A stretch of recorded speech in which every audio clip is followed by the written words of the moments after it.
Welcome to the Coach's Corner. John Stanko of ICGaels.com, being joined by Sarah Brady, head coach of the women's soccer program. Coach, coming off a 1-1 week, a very nice 2-1 win against Quinnipiac at home, but you guys fell on the road to Ryder 4-0. What did you see from this past week? I think it was the perfect microcosm of our team this year. They go from the sublime to the ridiculous. You know, Quinnipiac was collective, it was consistent, it was everyone doing their job and everyone committing to the very end. Even when they had, conceded the late goal, they stuck to it and they really did really well on that game. And you can't give them anything but credit. Like, they were fantastic. And then Quinnipiac was, Ryder was the opposite end of the spectrum. That was the complete pendulum swing, and the less that can be said about that game, the better, to be honest with you. Well, let's talk about the game against Quinnipiac. That Charlotte Stewart first goal was an absolute firecracker, as you would put it. What did you see from the sideline and the angle of that shot going into the upper corner? I think it was just trusting your technique. We do a lot of finishing at practice, and I think sometimes they want to be too precise with their shot. And what we've been saying to them is, look, just connect properly with the correct body shape, your hips on goal, and you'll catch it. So I think she just trusted the technique. Sometimes when you overthink, that's when your technique breaks down, and she didn't. She was just very fluid into the motion. Great setback from Raya, just kept it simple, didn't try and turn, didn't try and do too much, just set it back into Charlotte's path, and it's a great strike from her, and she needed that. It was nice for her. The Bobcats got a late goal to tie things up, but you guys responded well with Erica Fire scoring the game winner. Was there a player who kind of took the players into a huddle and goes, this game's not over yet, we can still finish this, we can still win this game in regulation? Yeah, I think one of the kids told us after the game that Ma shouted, we're winning this game now, we do it now. I think it was because she didn't want to go to overtime. We're a little bit depleted in our squad numbers. We don't have a big squad to begin with, and then obviously with the injuries, we're struggling a bit with rotation. But apparently Ma gave the rally cry, we don't go to overtime, we win this now. So, credit to Ma, but if we're putting credit on that Quinnipiac performance to individuals, the most credit needs to go to Marissa Dundas. She came into a different role. And the reason we put her in that role was because of her skill set. It's not necessarily you're a midfielder, it was we need this job doing, and she did it, and I thought she was the best player on the pitch.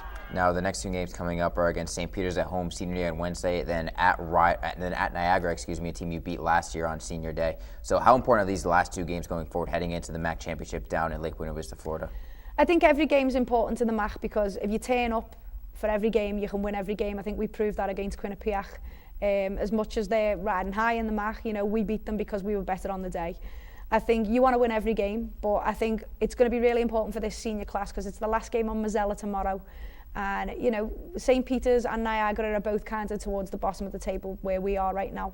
So they are winnable games, but they're only winnable games if you're consistent in your performance and you're fully committed. So if we don't do that, we don't have a chance of winning. If we do that, we definitely have a chance of winning. It's the last two games of the regular season. Are you still playing with your lineup, trying to find the right thing, or is it something now where you go with what you know works, you try and fine-tune that to the utmost degree, being ready for the MAC Championship? To be honest with you, we haven't done as much experimenting in conference. I think it's just been more, loose execution. That's undone us, and with the injuries now, we've lost a lot of players, so we're limited in what we can do. So there's not as much changing just by the organic process of at the end of the season. We're a small squad with some injuries, so the tactics are never crazy different, but there's tweaks. Like, for example, Marissa came into a position where we felt we needed the hole to be occupied because Nadia Gill's such a good player and she was being walking through zone 14, so we definitely needed someone to sit in that zone and make sure she didn't have a free run to goal.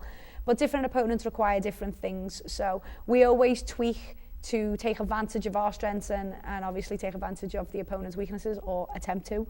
But the shape and the system and the overall philosophy doesn't change as much. Now Wednesday is Senior Day. You have 7 seniors on the team, 9 players who will be leaving the program after this year. How do you coach the players to deal with the emotions that inevitably Senior Day brings? Just channel them. Senior Day, you have one in your career, and you want to win on Senior Day more than any other game. I think it's the one the athletes want to win. So I've just said to them, look, you're talented, but talent without the work it's not really worth anything at this level. If you want to win the game and you apply yourself and you commit, you will. So all that emotion, it needs to go into winning the game, and then you can celebrate after.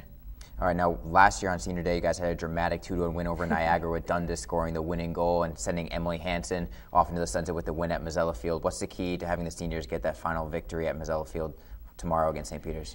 I think, as I've said, we're an inconsistent team. We're either sublime or we're ridiculous. And I think if we move towards just steadying that ship and not being so polarised, we've got more than enough chance of winning this game. I think they've got to keep their heads. I think they've got to play together and not try and win the game as an individual just because it's my senior day, I'm going to win the game. I don't think that's going to help anybody. I think that you just got to play the game. I think that the less we say about, you know, what we're trying to do, the better. They know what they're supposed to do. It's all on them. They've just got to commit and execute, and they'll be fine. Well, everyone come out to Mazzella Field tomorrow, where the Gaels will honor their 7 seniors and 2 graduate students as well before the game against St. Peter's. Coach, appreciate the time. Best of luck. Of course. Thank you.